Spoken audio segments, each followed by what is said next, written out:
দিকে দাবিত হয়েছেন, বলতেছেন তারাই তো সবচাইতে বড় ভাগ্যবান। সুবহানাল্লাহ। ইয়া আইয়ুহাল্লাযীনা আমানু তাকুল্লাহ, আল্লাহকে ভয় করার মতন ভয় করো। কেমন করো ভয় করো? বনি ইসরাইলের মধ্যে এমন একজন ব্যক্তি ছিল যার নাম ছিল কিফিল। যার নাম ছিল কি? কিফিল। ওই কিফিলকে স্মরণ করো, কিফিলের মতন ভয় করো। বনি ইসরাইলের মধ্যে এমন একজন ব্যক্তি ছিলেন যার নাম ছিল কিফিল। তার জীবনে এমন কোন অন্যায় করে নাই, এমন কোন অপরাধ করে নাই, খারাপ কাজ করে নাই, এমন কোন প্রমাণ নাই। তার দুনিয়ার মধ্যে সবচাইতে বড় জঘন্য ছিল কিফিল বনি ইসরাইলদের মধ্যে। এই বনি ইসরাইল প্রতিদিন প্রতিনিয়ত এমন ভাবে টাকা খরচ করে, প্রতিদিন প্রায় থেকে 40-50 লাখ এর মতন টাকা প্রতিনিয়ত খরচ করতেন। একদিন কি করছেন, বাজার থেকে একজন মহিলাকে নিয়ে আসলেন। নিয়ে আসার পর তার ঘরের মধ্যে রুমে কক্ষের ভিতরে ঢুকাই দেওয়া হলো। ঢুকাই দেওয়ার পর সেই নিজে প্রস্তুতি নিচ্ছেন, এখনো আসে নাই।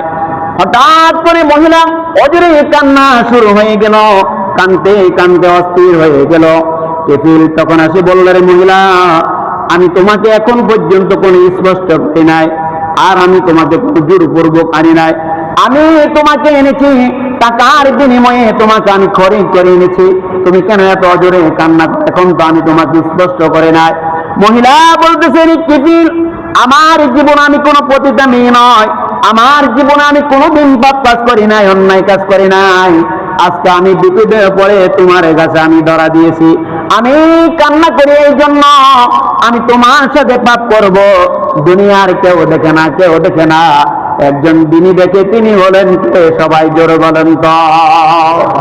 তিনি হলেন আর সাজিমের মালিক আমার আল্লাহ। আমাকে সবগুলা দেখতেছে, কম মনে হয় যেন। আল্লাহ তাআলা বলতেছেন সবগুলা আমি আল্লাহ তাআলা দেখতেছেন।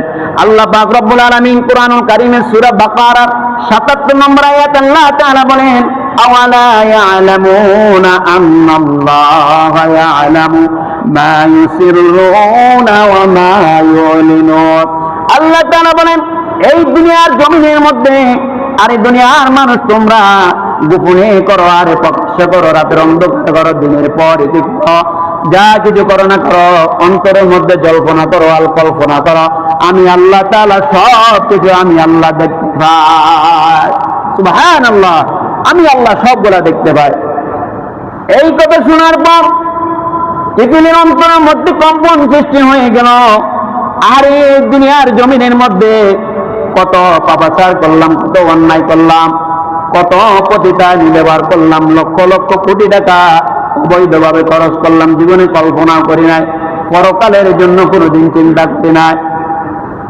আল্লাহ তাআলা হেদায়েতের চাবিকাঠি আল্লাহ পাক রব্বুল আলামিন দেখেন একটা মাধ্যম করে আল্লাহ হেদায়েতের ফয়সালা করে দিলেন।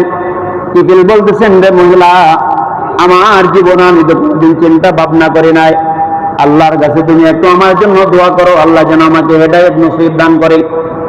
মহিলা চোখের পানি দিয়ে আল্লাহর কাছে রোনা জারি করে দোয়া করলেন, পরে দয়ার মালিক গো আল্লাহ, জীবনে তো কোনো পাপ করি নাই, অন্যায় কাজ করি নাই, আজকে বিপদে পরে অন্যায় কাজ করতে এসেছি মাওলা। আল্লাহ তাআলা আপনি আমাকে হেদায়েত দান করেন। আর কিফিলকে আল্লাহ আপনি তাকে ওই হেদায়েত দান করেন, যেন তার সাথে গুনাহগুলা যেন সে ছেড়ে দিতে পারে। মহিলা আল্লাহর কাছে দোয়া করে দেখতে দেরি হয়, আল্লাহ পাক রব্বুল আলামিন এই দোয়া কবুল করতে দেরি হয় না। সুবহানাল্লাহ। কিতাবের মধ্যে ওই রাত্রি কিফিল নিজে বাড়িতে গেলেন, ঘুমানোর জন্য বালিশে মাথা লাগালেন। হঠাৎ করে ওই রাত্রিতে কিফিল মারা গেলেন। এলাকার যদি কোনো মাস্তান, কোনো সন্তান, কোনো জালেম যদি মারা যায়, এলাকার প্রতিবেশী সবাই খুশি না বেজার? সবাই খুশি যে একদম জালেম দুনিয়াতে চলে গেছে। কিফিলের মৃত্যুর সংবাদ শোনার পর এলাকার প্রতিবেশী সবাই খুশি, সবাই আনন্দ হয়ে গেলেন, একটা জালেম দুনিয়া থেকে চলে গেলেন। আল্লাহ পাক রব্বুল আলামিন কিফিলের দরজার মধ্যে আল্লাহ তাআলা স্বর্ণের অক্ষরে রেখে দিলেন, কদ গফারাল্লাহুল কিফিল।